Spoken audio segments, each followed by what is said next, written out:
más cursos, por más entrenamiento, que es importante, ¿verdad? No digo que no, pero llega un punto donde lo importante no es tanto seguir afilando conceptos o practicando, sino más bien ir a un escenario real de trabajo. La mejor estrategia para aplicar un trabajo, como dijo Freddy Vega, el CEO de Platzi hace unos días en PlatziCon, los trabajos más interesantes no los publican.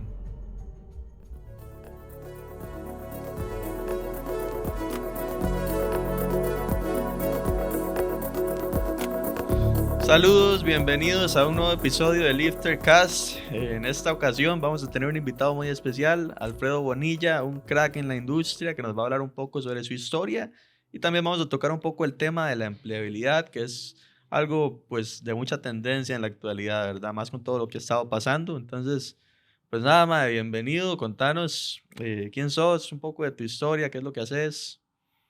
¿Qué tal, Alec? Bueno, muchas gracias, primero que todo, por tenerme por acá.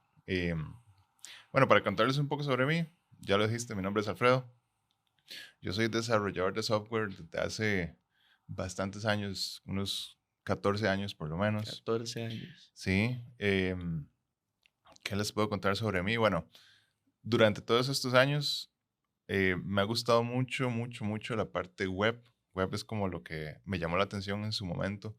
Curiosamente, saliendo de la U, fue que llevé mi primer curso de web y me encantó. Desde entonces he estado muy, muy metido en esa parte. Em, la razón por la cual me metí a eso fue porque en ese momento yo dije, bueno, es que en algún momento de la vida todo el mundo va a necesitar una presencia web. Entonces yo dije, Claro. web aplica para todo. Entonces podría hacer mi propio negocio en la web. Y eso fue lo que me motivó en ese momento para meterme más en web, ¿verdad? Entonces desde ese momento estaba pues más metido en eso. Y también en el camino descubrí las comunidades de software y me ha encantado. Entonces, me encanta sobre todo conectar con la gente, aprender de los demás y de lo que vaya aprendiendo, pues ayudarles a otras personas también a aprender. Genial, ma, buenísimo. Y, ma, actualmente, ¿a qué te dedicas más o menos? ¿Qué proyectos tenés? Bueno, en este momento estoy muy, muy enfocado en la parte de Web3 específicamente. Em, El upgrade. sí, Web 2 a Web 3. exactamente. Entonces hice esa transición entre 2020 y 2021. Y ahora he estado involucrado en varios proyectos de ese tipo, ¿verdad? He trabajado con startups, he trabajado también con comunidades, y ahora estoy enfocándome más en la parte de educación. Entonces estoy en algunos proyectos de desarrollo de materiales y ejercicios educativos para Web3 y también ofreciendo mentoría y ayuda a personas que quieren especializarse en Web3. Genial, genial, ma. Suena muy interesante. Ahora, ya que, como dijimos antes, el tema que nos gustaría tocar es la parte de empleabilidad. Entonces, ma, me gustaría que me contaras, ya tenés 14 años de experiencia, dice, ¿verdad? Ya has estado involucrado en varias empresas, en varios proyectos. Pero, ¿cómo fue que diste ese primer paso hacia la empleabilidad? O sea, ¿cómo pasaste de ser un estudiante de universidad que tal vez no tenía ninguna perspectiva de cómo funcionaba el mercado a ya encontrar esa primera posición? Porque siento que ese es un tema o es una pregunta muy común en la actualidad, ¿verdad? Hay muchas personas que tal vez tienen esas habilidades técnicas, pero no logran dar ese paso a sacarles el jugo a esas habilidades, ¿verdad? Entonces, Ujú. ¿cómo fue tu historia en ese aspecto? Esa historia es interesante porque, como te digo, en el último año de universidad o en los últimos 2 años descubrí un curso optativo que se llamaba Fundamentos de Programación Web. Y Es era optativo. era optativo. En ese entonces era como, ah, si querés. Exactamente, o sea, es como, web, sí, eso es algo más que existe, pero Sí, sí, no no le era. presté mucha atención. Y también otro curso optativo que era servidores en Linux utilizando software libre. Ambos Mm, cursos eran optativos, ambos cursos tenían como esta sabor, si se quiere, de open source, ¿verdad? En ese ujú. momento, open source no era tan popular como lo es hoy. La gente era más como, no, es que si el software es privativo, entonces tiene más soporte, entonces, y paga mejor. Y bueno, existía esta narrativa alrededor de eso. Y Claro. para mí fue una gran novedad, ¿verdad? Me llamó mucho la atención. Y precisamente en un evento, nos dejaron una tarea en el curso que era ir a un evento. Fue mi primer evento, por cierto, de comunidad. Era sobre administradores de contenido. Entonces era un evento de Joomla y Drupal en ese momento. Para los que no conocen Joomla y Drupal, son administradores de contenido basados en PHP, ¿verdad? Para crear websites. Como WordPress, digamos. Como WordPress, exacto. Y yo no sabía nada de PHP porque en la U no enseñan o no enseñaban PHP. Qué suerte.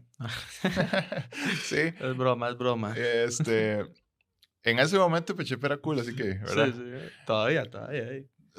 Deja Todavía es plata. como el 85% del internet de Sí, PHP. sí, sí, por más que digan que no, ¿verdad? Sí, sí. Y JavaScript sí era así como, ¿verdad? Por allá a usted le mencionaban que tenía que hacer algún scriptcillo así como para que algo diera vuelta o algo así, ¿verdad? Ujú. O usar Ajax. En ese momento, comunicación asíncrona con el servidor era como wow, magia negra, ¿verdad? Pero bueno, me llamó mucho la atención y yo dije, yo quiero, esto me encanta, quiero dedicarme a esto, ¿verdad? Porque me gustó mucho la manera en cómo se pueden hacer websites sin programar, ¿verdad? O construyendo cosas. En ese momento, si se quiere, él era lo más parecido a no code de hoy en día. ¿Ok? Solo Ajá, que, con los CMS. ajá, solo que no se llamaban Ujú. no code, ¿verdad? Se llamaban site builders. Entonces, bueno, empecé por ahí y ya saliendo de la U, ¿verdad? Ya para hacer práctica profesional, yo tenía dos opciones. Tenía una opción para trabajar con bases de datos de Oracle o una opción para ser asistente de webmaster en una empresa. Ojo, ni siquiera webmaster, era asistente. Webmaster, man, es una palabra Es una palabra muy retro. antaño. Este, los que ya llevan rato en esto sabrán que un webmaster era la persona que hacía todo con un website. O sea, las empresas tenían websites, las que tenían, y el website lo manejaba una persona y ese era el webmaster.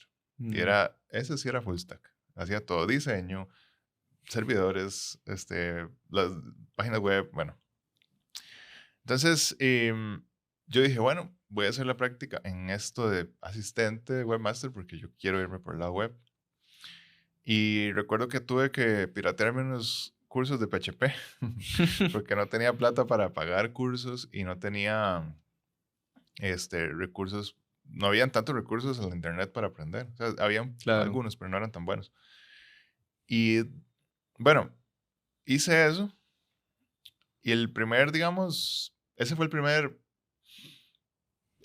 bloqueo o el primer reto al que me enfrenté y es, estoy saliendo de la U, pero tengo que volver a aprender. ¿Verdad? Es Claro. como salí y ¿qué pasa con lo que ya aprendí? Entonces ahí fue donde, digamos, el primer choque en realidad de hay que estarse actualizando y posiblemente cada paso que dé uno implica volver a reaprender ciertas cosas. Entonces aprender un nuevo lenguaje es parte de, eso no ha cambiado a lo largo de mi carrera, ¿verdad? No es como que siempre uno tiene que estar aprendiendo lenguajes diferentes, pero siempre está el factor de hay una tecnología nueva, ya sea en el mismo lenguaje que uno maneja o no, y hay que buscar aprender. Entonces, bueno, eso por ese lado. Y después sí tuve este otro reto de, ok, me piden experiencia, soy junior, necesito encontrar trabajo, pero aplico y me dicen, no, es que ocupas 2 años de experiencia, pero soy junior. La, la, Necesito para- trabajar para tener experiencia. Entonces, ¿cómo hago? ¿Verdad? Es como la paradoja del Junior. la paradoja del junior de necesito trabajo para tener experiencia, pero me piden experiencia para trabajar. Entonces, ¿qué hago, verdad? Ujú. Y lo que acaté a hacer en ese momento fue decidir, digamos, es enfocarme en algo específico, que en ese momento era Drupal, ¿verdad? Y PHP, y decir, voy a aprender cosas sobre esto, voy a hacer tutoriales sobre esto, hacer ejemplos sobre esto y tenerlos ahí. Después de varios intentos, bueno, ya logré conseguir mi primer trabajo después de esta práctica, que era en programación PHP. Y después de algunos, fueron meses, de hecho, ni siquiera fue un año, ya logré conseguir el trabajo que yo quería, que era desarrollando Drupal, ¿verdad? Y Mm, fue por medio de una conexión, de el contacto. un contacto, un amigo que me conectó con el fundador de una empresa y nos fuimos a tomar un café. Yo pensé, el amigo me dijo, tengo un cliente, ¿verdad? Que quiere un website. Y yo, bueno, vamos, nos reunimos y nos tomamos un café y vemos qué es lo que quiere. Pues resultó que era el dueño de esta empresa. Le empezamos a hablar de lo que hacíamos y él me preguntó, ¿y usted ha hecho Drupal? Y yo, sí. Bueno, poquito, pero hice un tutorial para hacer un tema de Drupal ahí. ¿En serio? Hablemos. ¿Verdad? Entonces apunte mi correo, no sé qué. Bueno, para no cansarlos con la historia, a la semana ya me estaban contratando, ¿verdad? Porque había hecho un tutorial y no porque yo fuera el mejor o porque haya hecho el tutorial súper bien, sino porque no habían personas en Drupal en ese momento que tuvieran el mínimo de experiencia. Entonces Claro, me contrataron porque dijeron, este man tiene curiosidad y ya ha hecho cosillas, vamos a entrenarlo, ¿verdad? Entonces creo que ahí fue donde a mí se me abrió la cabeza y dije, ok, interesante que si uno adopta una tecnología donde no hay tanta competencia y hace el esfuercito de tener por lo menos ejemplos de cosas que uno ha hecho, ahí puede hacer clic, ¿verdad? claro. Y así fue. Qué bueno, hay varios puntos interesantes, ¿verdad? Primero, sé que ya lo el término webmaster, mae, qué interesante como antes esta persona, este webmaster podía hacer todo y conforme las tecnologías han ido avanzando, la complejidad ha ido subiendo también, ¿verdad? Entonces ya eso no existe, no hay nadie que pueda hacer todo. Lo más cercano, digamos, es tal vez un full stack que sepa de DevOps, ¿verdad? Ujú. Pero aún así se ocupan un montón de áreas más, se ocupa ciberseguridad, se ocupa que es que la parte de networking, ¿verdad? Entonces eso de webmaster ya no existe, por eso decimos que es como un término, ¿cómo se le puede decir? Retro. Retro, sí, me gusta, me gusta. Sí.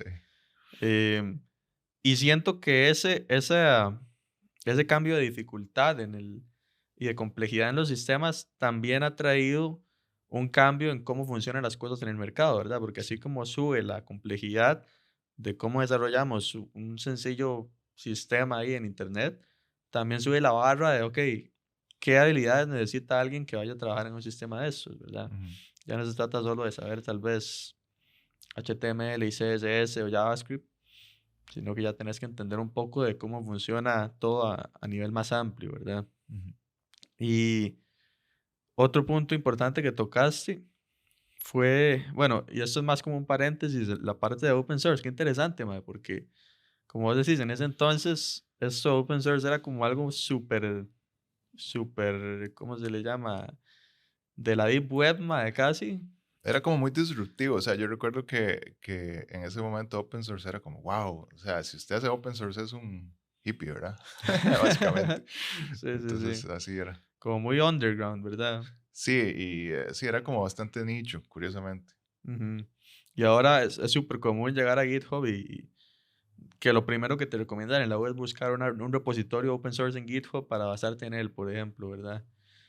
Y a la vez, a pesar de que el open source ha ido creciendo, no se ven ese tipo de cosas. Por ejemplo, yo nunca he escuchado a alguien que en una universidad le digan, tenés que ir a un evento de una comunidad, ¿verdad? Sí. Y eso también como que ha afectado bastante, porque ya se da por sentado que el open source ya es algo grande, ya no necesita crecer más.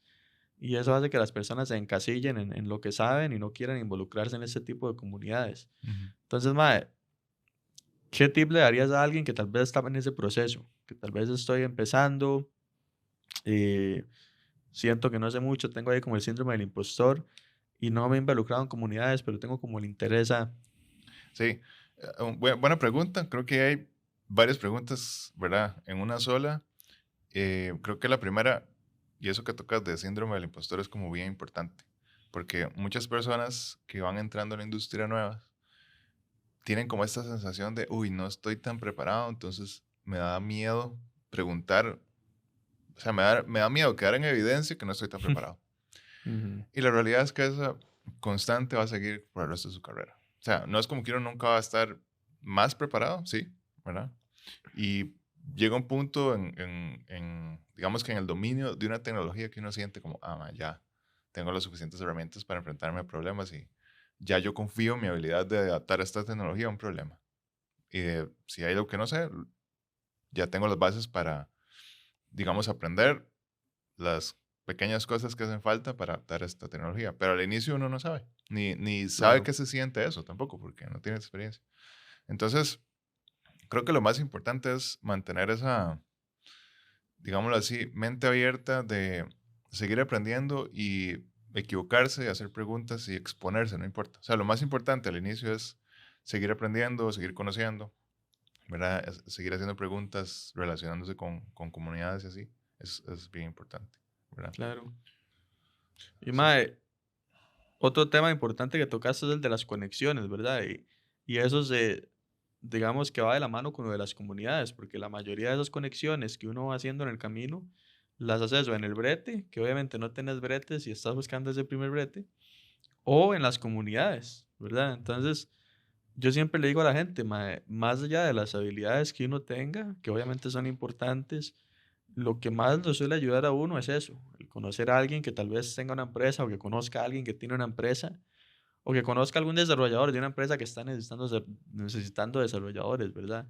sí, Eso puede abrirle muchas más puertas a uno que ser un crack en X tecnología, ¿verdad? Porque ese claro. es el tipo de exposición que uno necesita.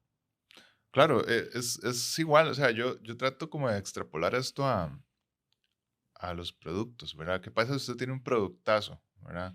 Digamos que usted tiene el mejor vaso de cristal del mundo, pero si nadie lo conoce, entonces nadie se lo va a comprar, ¿verdad? Es igual, Claro, usted produce el mejor teléfono del mundo, pero nadie lo conoce, probablemente nadie se lo compre porque ni siquiera saben que existe.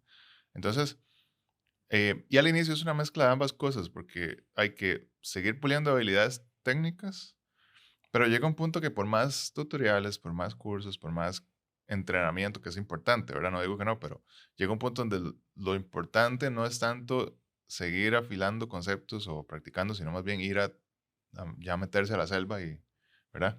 A un escenario real de trabajo, porque hay otras habilidades que juegan ahí claro.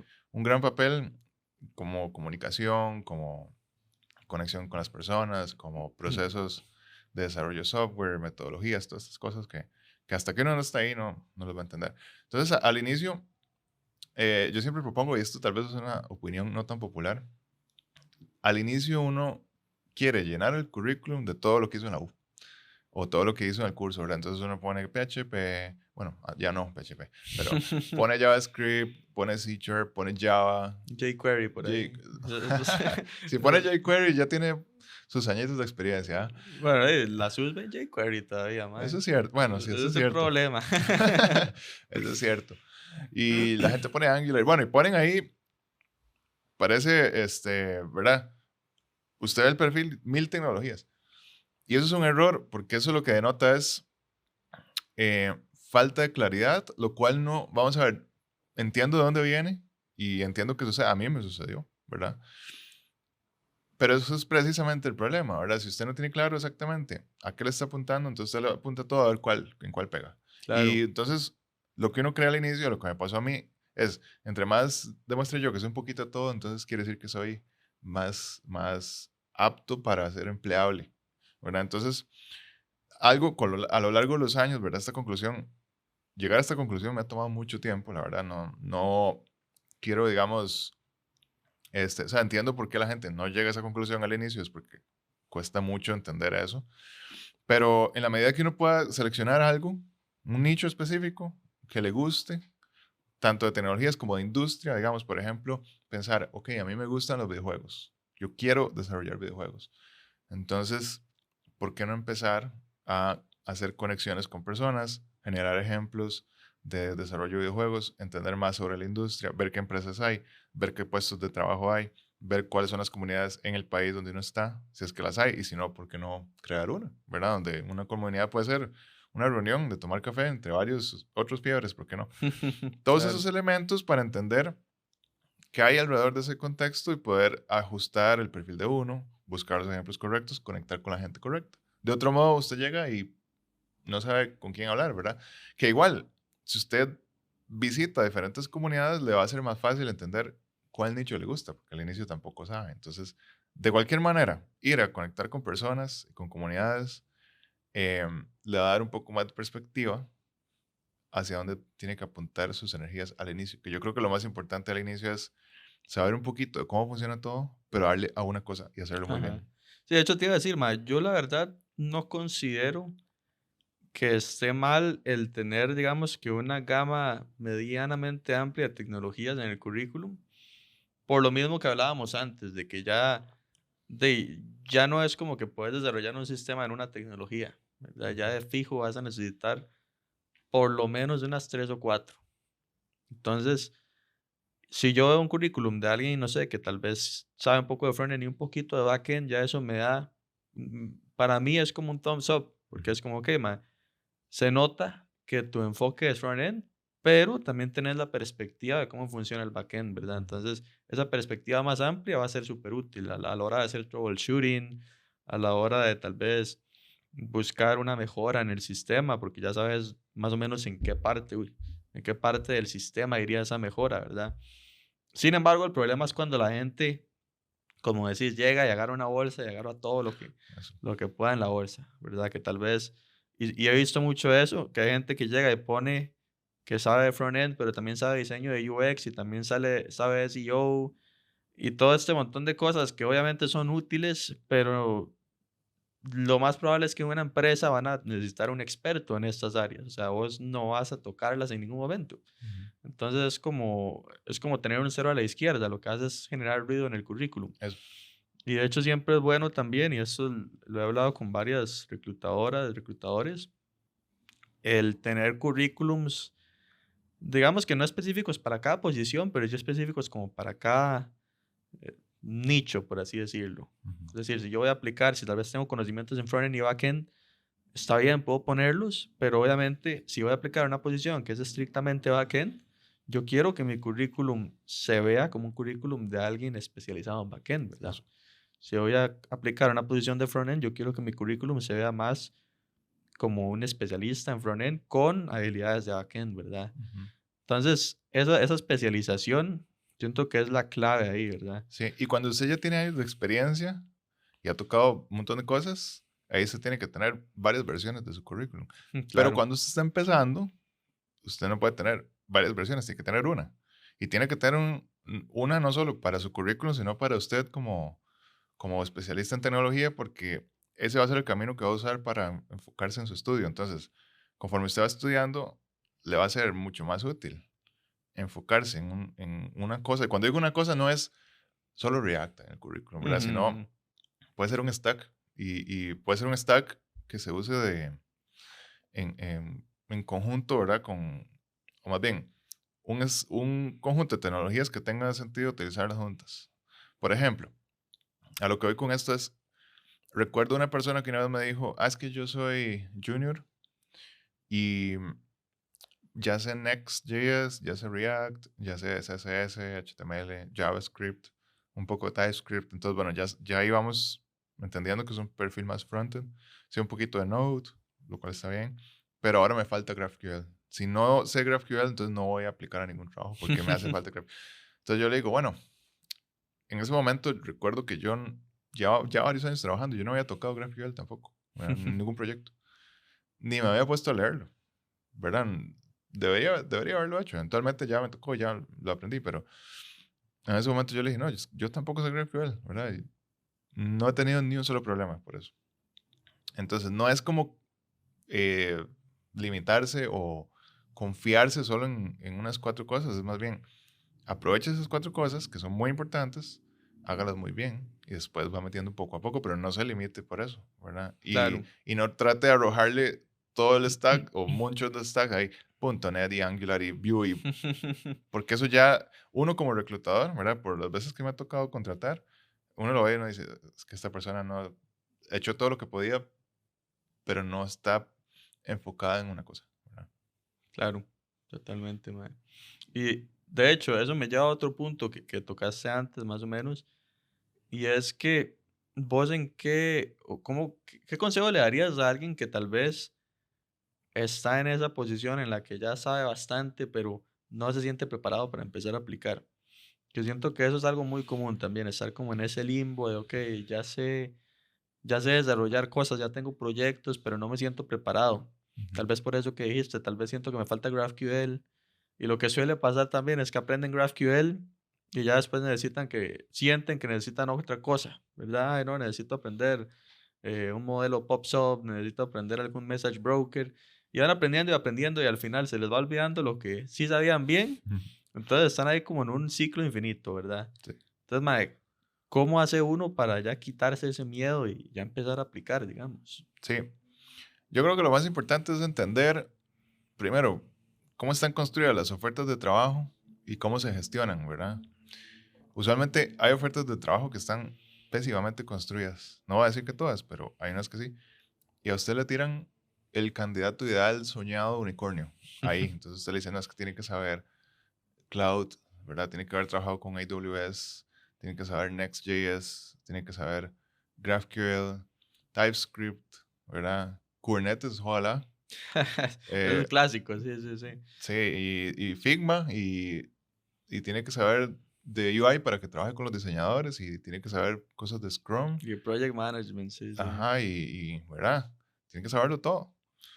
Mae, perdona por interrumpirte, pero siento que eso también es la razón por la que se dan esos perfiles de la gente que llega y pone todo en un saco, ¿verdad? Ujú, Porque las mismas posiciones los han llevado a eso. Uno ujú, se mete a LinkedIn y todas las posiciones ponen React o Angular o Vue.js y a veces ponen React, Angular y Vue.js, ujú. .NET y Java. Entonces, como, bueno, madre, yo me imagino que estando en esa posición en que uno está empezando, yo me pongo a ver ese nivel de requisitos, ¿verdad? Ujú. Y claro, nunca voy a estar preparado, Exacto. ¿verdad? Necesito ser un super saiyajin. Ajá. Tal cual. No, y puedo entender dónde está el problema porque yo descubrí eso hasta que yo empecé a hacer entrevistas y a contratar, ¿verdad? Em, ¿Qué es el detalle? Que cuando un equipo necesita una persona, necesita un especialista, ¿verdad? Pero los puestos de trabajo parecen que andan buscando un generalista. Ujú. Y si se quiere a nivel de marketing personal, usted tiene que mostrarse como alguien que sí sabe, pero que está especializado. Entonces es confuso, es súper confuso. Lo más importante yo creo que es ver entre líneas ahí. Y si no, ojalá preguntar, porque a veces eso es imposible saber, ¿verdad? A veces ponen ahí Java.net, Angular, React, Vue, bueno, ponen todo para ver quién cae y después los filtran. Y no es un problema, pero casi siempre tiene un enfoque específico, casi siempre se recluta para una función muy específica o eventualmente va a ser una función específica, ¿verdad? Porque vienen nuevos clientes, nuevos proyectos, lo que sea. Entonces, ahí creo que lo primero es, de nuevo, decida un enfoque, hágase muy bueno un stack, ¿verdad? De tecnologías y aplique de una vez, o sea, empiece a aplicar. ¿Por qué? Porque, bueno, tal vez en algunos casos le va a ir bien, en otros casos no. Tal vez se va a topar con, yo recuerdo que yo en algún momento fui a entrevistas donde iba aplicando para frontend y me entrevistaron para backend y yo dije, bueno, ¿qué está pasando, verdad? Y eso ya no es culpa de uno. Este, entonces, algo que se puede hacer ahí es empezar a aplicar. Yo entiendo, es tedioso ir a procesos donde tal vez no es el proceso adecuado para uno y a veces uno se lo empieza a tomar personal, como, ay, no sé, no me llamaron, no pasé el tercer paso de la entrevista, me hicieron una prueba de live coding súper difícil, donde, ¿verdad? Tenía que hacer un algoritmo y el trabajo era de front-end developer, ¿para qué los algoritmos, verdad? Bueno, lo importante es utilizar eso como una especie de tanteo del mercado, le digo yo, como un estudio de mercado. Usted va y aplica y se da cuenta de qué es lo que preguntan, se da cuenta quiénes están contratando, para qué tipo de proyectos, porque usted ahí va a aprovechar la entrevista para entrevistar a la industria. Entonces usted en cada entrevista va a decir, ok, ¿qué es lo que buscan? ¿Cuál es el candidato ideal? ¿Qué problema están buscando resolver? Em, ¿Cuáles serían mis tareas al inicio? ¿Verdad? ¿Cuál es la visión de la compañía? O sea, esas preguntas usted las puede aprovechar para tomar información e ir ajustando cada vez su perfil y sus respuestas eventualmente. Pero si usted le da miedo porque no está preparado, entonces no va a poder tener esa experiencia y nunca Claro. va, digamos, ese miedo no se le va a quitar por bastante tiempo, porque como vos decís, te piden ahí un unicornio Super Saiyajin y ¿quién es eso? ¿Verdad? ¿Quién hace eso? Es complicado. Sí, es como el dicho que dice, si el estándar de uno es buscar la perfección, realmente no tenés un estándar, Ujú, ¿verdad? Porque la perfección es inalcanzable. ujú, Entonces, si vos estás esperando ser el candidato perfecto antes de aplicar, nunca vas a aplicar, básicamente. Es tomar acción imperfecta antes de acción perfecta, ujú, ¿verdad? ujú, Y también, como para dar contexto ahí, lo que suele pasar es que, obviamente, el departamento de recursos humanos, de reclutamiento, es el encargado de poner estas posiciones. Entonces, ahí hay una comunicación.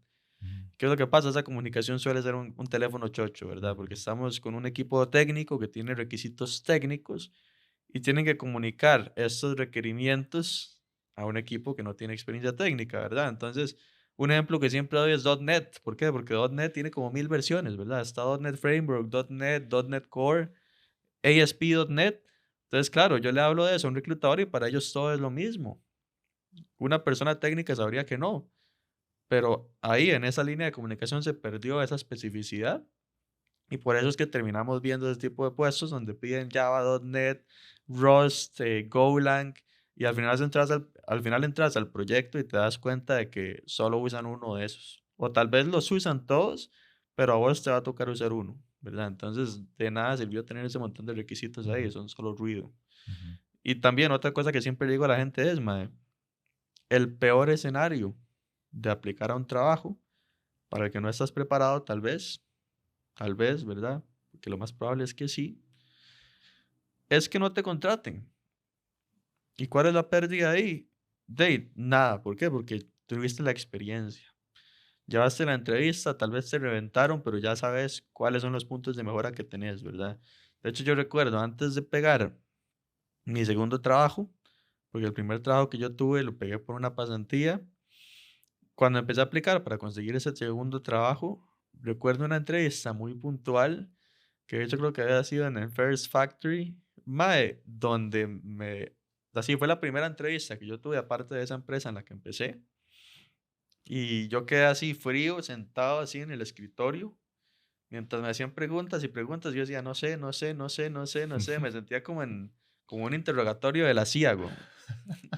sí. Pero para mí esa experiencia fue de mucho valor, porque Ujú, claro, me reventaron, tal vez fue un poco súper escalofriante en el momento, pero eso ya me dio como una perspectiva, ok, no, ya sé que tengo que mejorar, ¿verdad? ujú. Ya sé qué temas tengo que llegar a investigar, ya sé qué es lo que me falta para poder dar ese paso.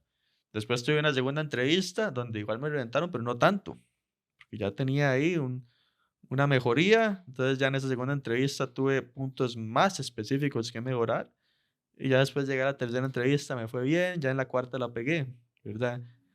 Y otro punto importante que me gustaría preguntarte, mae, esas 4 entrevistas me tomaron por lo menos unas 30 aplicaciones diferentes.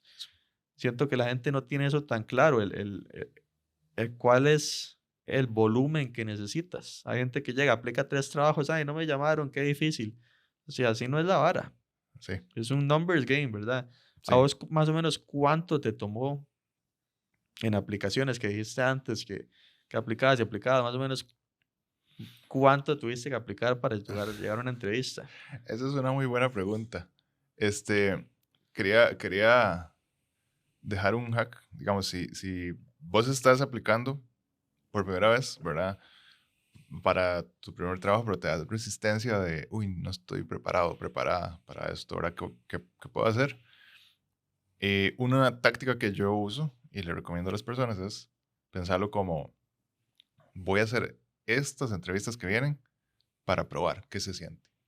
El objetivo no es pegar el Ujú, trabajo, es probar qué se siente y ver qué preguntas me hacen y ya ahí gané. Entonces, eso le resta a uno un totalmente. montón de presión de, ay, bueno, ya no es que toquen. Mi objetivo no es que me contraten, es ver qué se siente en la entrevista y ver qué están preguntando. Nada más por el experimento. ¿Verdad? Eso es un buen tip. Este, ahora, tu pregunta, Alec. Me tomó un montón. La realidad es que, y no solo al inicio, ¿verdad? Estamos Sí, hablando hasta la actualidad. que hasta la actualidad es pesca de arrastre, ¿verdad? A fin de cuentas. No Ujú, es como dispararle a todo, es dispararle a todo lo que se pueda. O que tenga sentido con el objetivo que uno tenga, ¿verdad? ujú. Pero yo sí he tenido conversaciones con personas que me dicen, ay, es que ya me han rechazado 3 veces y yo no sirvo para esto y qué frustración. Y yo le digo, vea, ¿cuántos correos diarios está mandando? No, solo he mandado 3 en el mes pasado. Yo, vea, si usted no viene aquí y me dice que está mandando 15 correos diarios, no está aplicando a nada, ¿verdad? Y hay que pensarlo así, cada rechazo me acerca un poquito más a que me acepten, ¿verdad? Entonces, em, coleccionar rechazos está bien. Y eso, vamos a ver, un rechazo en una entrevista no significa, bueno, o sea, más bien, mejor dicho, puede significar muchas cosas diferentes. O sea, no es necesariamente que estás mal, no es necesariamente que no se tiene el perfil correcto. Pueden ser por muchas cosas. Que el reclutador no andaba buenas, que el reclutador tenía un compa y lo metieron, que ahorita Claro. vamos a hablar un poco de eso, que la empresa cerró el puesto o sacaron el puesto, pero hicieron una contratación interna. Bueno, hay cantidad de cosas que pueden suceder. Entonces, Otra muy común también, llegó alguien mejor. sí, ¿Verdad? O sea, también, el que no pegas el puesto no significa que no eras fit. sí, Simplemente tal vez llegó alguien que era un poquito mejor que vos y decidieron contratarlo. Y de eso no hay nada de malo, ujú, ¿verdad? Por eso es que no hay que tomárselo personal, como, madre, no, no sirvo para eso. No, simplemente no era tu oportunidad. Es de seguir buscando, es de seguir aplicando, ¿verdad? sí, sí, exactamente. Ahora, lo interesante es que la mejor estrategia para aplicar un trabajo no es aplicar a los trabajos así, desde mi experiencia. Y ahí es donde está lo interesante de esta industria ahora, que vamos a ver, esta estrategia siempre ha funcionado. Lo que pasa es que post pandemia es más notable, digamos, lo poco óptima que es la otra estrategia. ¿Ok? ¿A qué me refiero con esto? Como dijo Freddy Vega, el CEO de Platzi, hace unos días en PlatziCon, dijo una frase que a mí me encantó y es que dijo, los trabajos más interesantes no los publican. Ojo, los trabajos más interesantes no los publican. ¿Eso qué significa? Que hay necesidades de la empresa o de empresas en general, de startups, de compañías, de cualquier compañía, donde estas necesidades existen y son oportunidades muy buenas y muy interesantes, pero no las publican porque las llenan por medio de contactos, ¿verdad? De Ujú. referencias. Entonces, la referencia en este momento de la vida, o en realidad durante toda mi carrera ha sido así, pero ahora les voy a contar porque ahora es más visible. La referencia tiene más peso que cualquier otra cosa, ¿verdad? Apalancarse en una buena referencia em, tiene más peso que muchas cosas. Y tiene que ser una buena referencia. No es como, salió un puesto por allá, quiere que le pase su currículum. No. Yo conozco a esta persona, trabajo conmigo, la puedo referir, poner las manos en el fuego, ¿verdad? Entonces, por eso es Claro. importante tener conexiones y poder, ¿verdad? Haber conectado con ciertas personas en ciertos momentos para poder tener esas referencias. De Entonces, hecho, perdóname, sí. bueno, si quieres seguir, hay una historia que siempre me encanta contar con Ujú. respecto a eso. Dale, dale, sí. Que es que, mae, una vez yo estaba en una empresa, en ese segundo brete que tuve, y resulta que me contactaron de IT que tenían que formatearme la computadora porque les faltó instalar ahí un sistema de no sé qué. Y yo, ok. Entonces, al final del día fui, la llevé y me dijeron, mae, mañana a las 7 se la tenemos. Entonces, perfecto, me fui a la casa, llegué el día siguiente a las 7, entro a la oficina, les toco la puerta y resulta que ni habían empezado. Mm. Normal, ¿verdad? Tienen mil cosas encima. Entonces yo lo que hice fue irme ahí un rato, me tomé un café, vi que todavía no había update, entonces al final me fui a meter ahí a la oficina para hacer presión, ¿verdad? Porque ya mi jefa estaba paradilla de uñas. Ujú. Y mae, resulta que así de la nada, un mae por allá al otro lado de la oficina me dice, mae, usted es programador, ¿verdad? Y yo, y creo, sí. Me dice, mae, es que tengo aquí un código, estamos automatizando aquí un proceso, pero yo no sé nada de programa.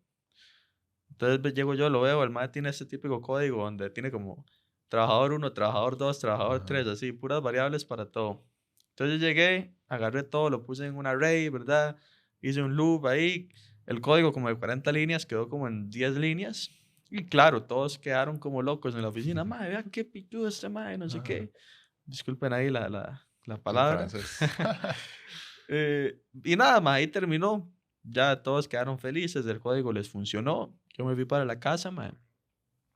Y resulta que como un año después, me llega un mensaje de LinkedIn de ese mismo mae al que ayudé con el código, ofreciéndome un brete que me pagaba el doble de lo que estaba ganando, mae. Ahí está. Y para mí, se los digo, yo siempre cuento esa historia, a cada rato la cuento porque para mí fue tan impresionante y fue como el ejemplo vivo de eso que decís, las conexiones son esenciales, ¿verdad? De hecho, hay mucha gente que dice que lo más valioso de la U no es el aprendizaje que recibís, sino son esas conexiones que haces. porque tal vez ese compañero que está sentado a la par tuya hoy va a ser un CEO mañana o va a ser un hiring manager mañana, ¿verdad? Entonces, ahí es donde entra lo poderoso de las comunidades que estábamos hablando antes, Ujú. ¿verdad? Sí, sí, correcto. Y eso es generar reputación, ¿verdad? Y marca personal. Yo siempre soy súper fan de que los desarrolladores tenemos que trabajar nuestra marca personal, como si fuéramos un negocio, igual. O sea, pensarse como un negocio. Usted ofrece un servicio como programador y l- tiene que tener una manera de vender ese servicio, de mercadear ese servicio, de mejorar ese servicio, ¿verdad? Y las conexiones y la marca personal es lo que le va a ayudar a usted a llevar lo que usted sabe hacer bien digamos, al radar de otras personas, ¿verdad? Y en conexiones es importante porque a veces muchas personas, digamos, ignoran o olvidan el hecho de que hay otras personas viendo cómo trabajan, ¿verdad? En empresas, por ejemplo, compañeros de trabajo, siempre es súper bueno hacer un buen trabajo en la U también o en comunidades, ¿verdad? Voluntariar, ayudar, porque esas personas que recuerdan cómo usted trabaja en general, ¿verdad? Y si pueden ver sus ejemplos de código, mejor. Y si está colaborando en open source, mejor, porque usted está literalmente publicando su código ahí, ¿verdad? Y otros lo están viendo. Todos esos son pequeños bloquecitos de reputación que usted va armando para que el día de mañana alguien diga, ah, yo recuerdo que este Claro, muchacho Ale que era un crack, entonces vamos a llamarlo para que nos ayude con este proyecto, ¿verdad? Y las personas van a confiar más en una persona que ya conocen, que ya saben cómo funciona, o ya saben cómo trabaja, que es responsable, que ya saben sus valores, que ya saben que es ameno, ¿verdad? Porque yo le voy a decir una cosa, Alec, y yo prefiero trabajar con alguien con quien yo me lleve bien y obviamente ser responsable, tenga habilidades, pero las habilidades técnicas no las podemos obviar, por supuesto, pero yo prefiero una persona que tal vez sus habilidades técnicas estén en desarrollo o no sean las más top, pero que yo me pueda llevar bien y ser responsable y me pueda comunicar cosas y podamos trabajar juntos, a yo trabajar con la persona más crack, el mae más crack de todos y que sea un dolor trabajar con esa claro. persona, ¿verdad? Es imposible. Sí, Entonces, y eso es muy importante, que es un balance, ¿verdad? Porque yo también tengo casos opuestos. Yo conozco mucha gente con la que me llevo bienísimo y tal vez tienen las habilidades técnicas, pero yo sé que no tienen la responsabilidad. ujú, Entonces yo para nada los contactaría, ¿verdad? Entonces como cuando uno tiene, no me acuerdo ese tipo de gráficos, como la teoría de conjuntos, ¿verdad? Es una ajá, unión entre todo. No hay que ser ni el más crack ni el más extrovertido, pero sí hay que tener un buen balance en todas estas habilidades al fin y al cabo, ¿verdad? ujú, Porque no solo es lo técnico, también es eso, la responsabilidad y las habilidades blandas. sí, Que de hecho, en el episodio pasado estábamos hablando con Gerardo de eso, de que hay gente que simplemente se justifica con, ah, no, es que yo soy muy tímido, ah, no, es que a mí yo soy más de trabajar solo, ¿verdad? Pero este tipo de cosas son habilidades que uno puede seguir mejorando, justo como las habilidades técnicas, ¿verdad? ujú, Y eso es lo que la gente no entiende. Siento que en nuestro sector de la programación es muy fácil llegar y aprender una nueva tecnología, ya uno sabe cómo hacerlo, si ya tiene experiencia, digamos, pero el salirse de esa parte técnica y decir, ok, voy a mejorar mis habilidades de speaking, voy a mejorar mi leadership, eso ya como es un poco más abstracto, se complica, ¿verdad? sí. Sí, sí, yo creo que una buena manera es conectar con otras personas, otros desarrolladores, ir a eventos. O sea, ir a eventos, para mí, bueno, a mí me encanta, pero encima me ha traído mucho valor por eso, porque puedo practicar, hablar con gente, ¿verdad? Y escuchar qué está haciendo la gente, eso es importantísimo, escuchar qué está haciendo la industria. Cuando Claro. usted escucha qué está haciendo la industria, ahí en una charla, en un evento social, en un evento digital también, ¿verdad? Hay eventos digitales, tal vez no, ah, hay bastante información que se pierde en un evento digital, pero también es importante estar escuchando, estar manteniéndose ahí para escuchar cuáles son los problemas y quiénes son los referentes, para yo después poder ir a conectar con esas personas, ¿verdad? Entonces, y eso no requiere que usted termine su curso de programación en este momento. O sea, no requiere que usted sea el más top, requiere que usted vaya y escuche y esté presente Eso ahí. es muy importante, mae, porque ir a un evento digital no solo es llegar y conectarse y dejar la compu ahí como si fuera una clase de la U, ¿verdad? Ujú, Es realmente poner atención, ver qué comunica la persona y después ojalá ir y conectar con la persona, decirle, madre, me encantó esta parte, o qué opinas de esta otra parte, ¿verdad? Porque solo asistir tampoco te va a aportar mucho, ¿verdad? Es esa ujú, conexión lo que importa. ujú, Mae, ahora que creo que nos desviamos un poco de esa parte, pero me gustaría retomarla, y es que antes mencionaste lo de la pandemia, ¿verdad? ujú. Para vos, ¿cuál es la principal diferencia? Bueno, ya hablaste de esto, de que las posiciones buenas no se suelen publicar, ¿verdad? ¿A qué se deben todos estos cambios? Sí, Por ejemplo, a comparación de cuando empezaste. sí. Yo creo que esto es especialmente visible para personas que ya tienen más años en la industria porque han visto la evolución y los cambios. Pero personas que empezaron, o personas que empezaron en pandemia o antes de pandemia, posiblemente sí han notado como que algo le pasó a la programación, ¿verdad? Como, uy, ya no es tan buena como antes. Ok, el problema es durante pandemia hubieron muchas sobrecontrataciones. Había mucho dinero en el mercado, ¿verdad? Primero porque la gente estaba gastando menos, segundo porque la Reserva Federal de Estados Unidos estaba imprimiendo más billetes. Digo la Reserva Federal de Estados Unidos porque es nuestro principal socio económico aquí en Costa Rica y Latinoamérica, ¿verdad? En ese sentido, tecnología. Entonces, ¿qué pasó? Que empezaron a pagar mucho más por salarios de tecnología, mucho más que 2017, 2018, 2019, bastante más. Abrieron muchos más puestos, entonces contrataban a cualquiera Claro, porque porque había... la gente ya no tenía que salir, estaban ahí en la casa metidos comprando de Amazon, ¿verdad? O Sí, viendo Netflix. Entonces, sí.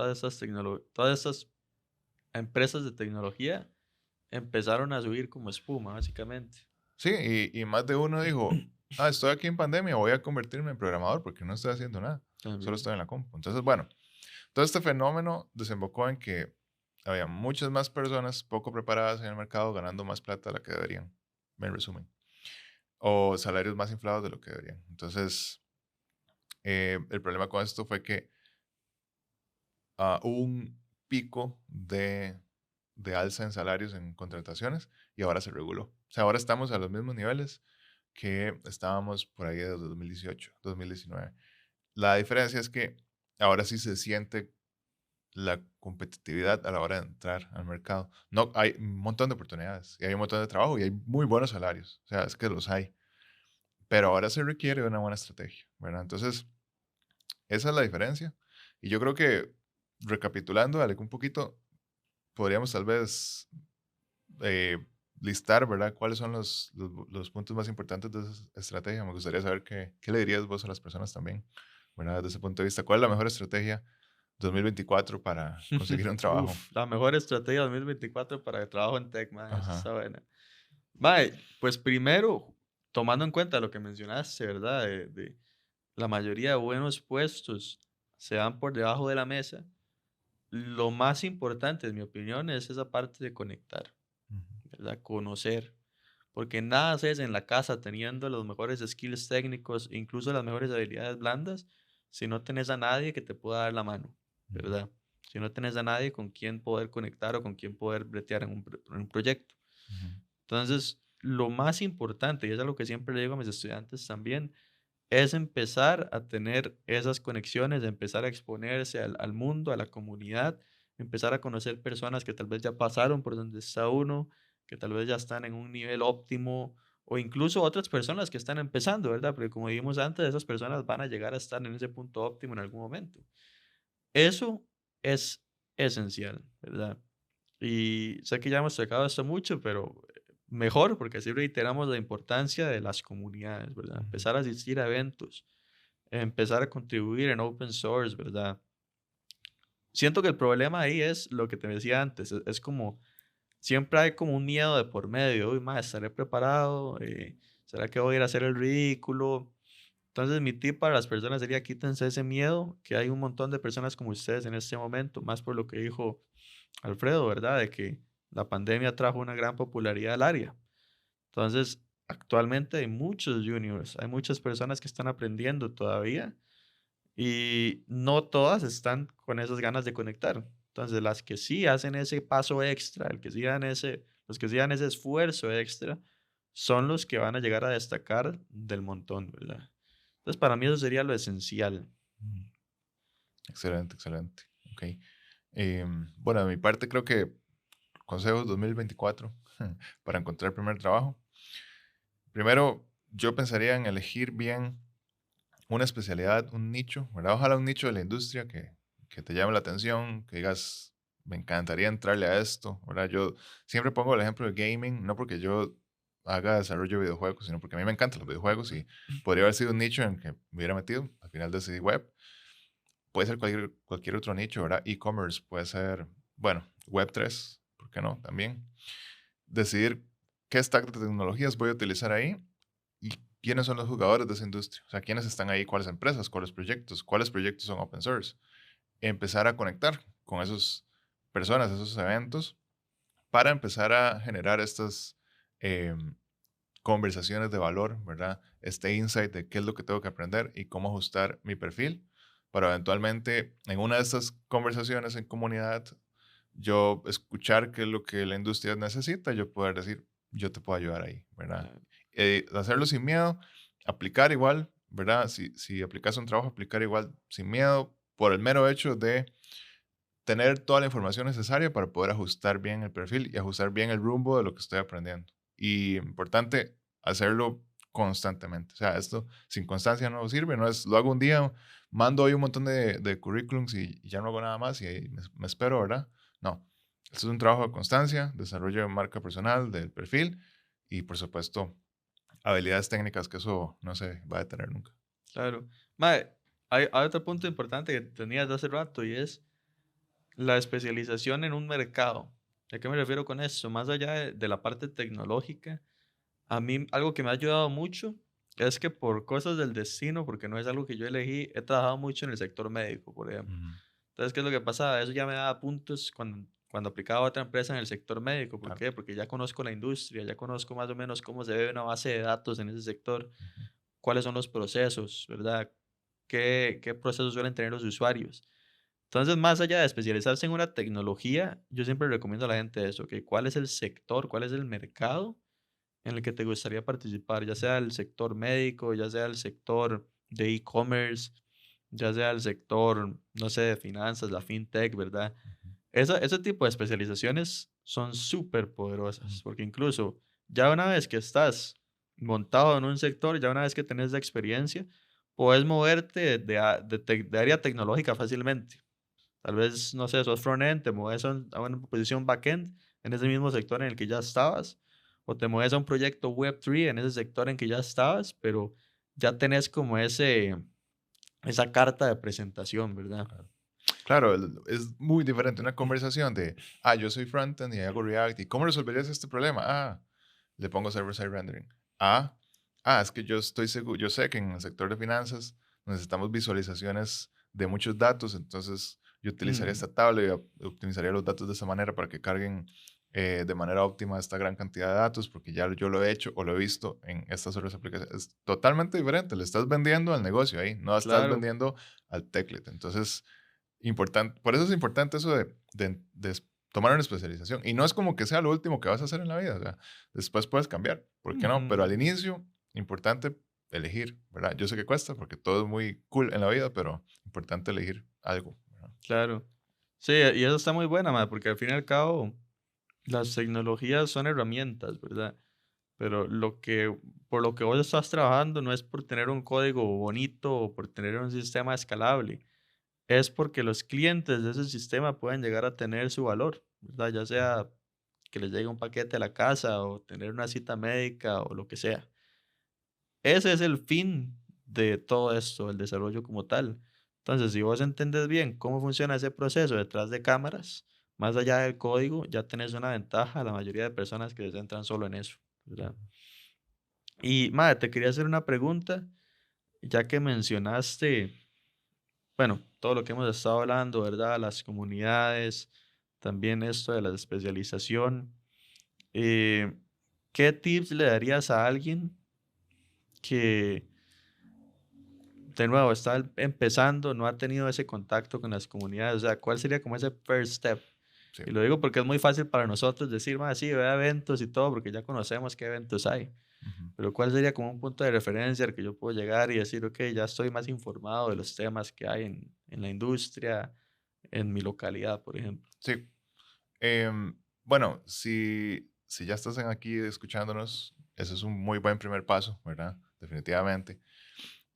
Yo siento que lo primero es hacer la investigación de qué está sucediendo en el área, hacerle preguntas a personas, tratar de encontrar un mentor, ¿verdad? Una mentora que te ayude, que tenga más experiencia y más contactos para que te pueda dar esa información, googlear también, ¿verdad? Ver en redes sociales lo que está pasando, mantenerse ahí con curiosidad. Yo creo que la curiosidad es la clave aquí, pero Claro, aplicaríamos la curiosidad no solo en investigar, sino una vez que encontramos esos spots, digamos, donde están sucediendo cosas y donde hay personas, donde hay eventos, donde hay charlas. Yo sé que al inicio genera muchísima resistencia, sobre todo cuando uno es introvertido. Yo siento que yo soy introvertido, a pesar de que me gusta mucho conectar con las personas y me gusta hablar, porque a mí se me gasta la energía después de un rato, ¿verdad? Pero al inicio a mí me costaba mucho esa parte de conectar con personas, la verdad. Y creo que la mejor manera es aplicarle curiosidad. O sea, ir a un evento y usted va a decir, no, es que yo aquí estoy empezando y un montón de gente que ya sabe. Entonces vaya a hacer preguntas. Vaya y se acerca a la persona que expuso y mira, me llamó mucho la atención esto de tu proyecto. Tengo estas preguntas. mm, Hacer preguntas es la manera más fácil de conectar a la gente a la que usted le pregunte. Les va a encantar responderle porque a todo el mundo le encanta hablar de lo que están haciendo. claro. Usted no va a tener que hablar tanto y además va a aprender. Entonces, hacer preguntas, entonces siempre aplicar curiosidad, investigar qué hay, investigar quiénes están, dónde están y después preguntarles qué estás haciendo, cómo lo haces, quisiera aprender más, cómo puedo conectar con tu proyecto. Esas preguntas, básicamente. Más, sí, ese punto está muy bueno. De hecho, aquí una recomendación, no sé si lo has leído, un libro de Ujú. Dale Carnegie que se llama Cómo hacer amigos e influenciar a las personas. Oh, sí, librazo. Es increíble, es demasiado bueno y porque habla mucho de eso que decís, a uno cuando es tímido, yo también me considero súper tímido. De hecho, en el cole era de esas personas que se sentaba por allá y no hablaba con nadie. Eh, siempre tenía esa perspectiva de que tal vez llegar y preguntarle algo a un extraño era como, no sé, como raro, ¿verdad? O que tal vez iba a molestar a la persona, pero en realidad, como vos decís, a todo mundo, a todos nos gusta hablar de lo que hacemos, de nosotros, ¿verdad? Somos egoístas en ese aspecto. Entonces, cuando uno va a ese tipo de eventos, el llegar y preguntarle a alguien algo sobre, no sé, sobre su experiencia, es súper sencillo y siempre la gente le va a responder a uno bien, ¿verdad? Porque si no si fueran personas que no les gusta hablar de su experiencia o ayudar a otras, no estarían en esos eventos en primera instancia, ¿verdad? Ujú. Entonces, sí, les recomiendo ese libro, buenísimo. Y como dijo Alfredo, pregunten, tengan esa curiosidad genuina en las personas que van ahí, ¿verdad? Porque esa es la mejor manera de conectar a nivel más personal con alguien. Ujú. Entonces, mae, yo creo que ya podemos ir cerrando. Creo que quedó muy bueno todo lo que estábamos hablando de cómo sobresalir, ¿verdad? De cómo llegar a esas primeras oportunidades. No sé si tenías algún comentario más o más bien, ¿cuál sería en un par de palabras, el golden nugget de lo que hemos hablado para vos? Yo creo que el golden nugget de empleabilidad, ¿verdad? Cómo conseguir ese primer trabajo o cómo seguir consiguiendo trabajo, porque eso sigue sucediendo, es eh, tener una buena estrategia que implica irse especializando, ¿verdad? Conocer un poquito de todo, pero especializarse en algo, tener curiosidad sobre la industria y conectar con personas. Esas tres cosas creo que son las más importantes para ir generando esas oportunidades y ser constantes en buscar, ¿verdad? No rendirse en los primeros 3, 5, 10 rechazos, sino continuar trabajando la estrategia y eventualmente si se hacen bien esas cosas, ya llegarán esas grandes oportunidades de fijo. Buenísimo. Pues muchas gracias por estar acá, muchas gracias por toda la conversación, estuvo muy valiosa. Y gracias especialmente a ustedes que nos vieron. Espero que les haya gustado. Dejen en los comentarios qué les pareció, de qué les gustaría que hablemos en el futuro. Y pues nada, estamos para la próxima. Hasta luego.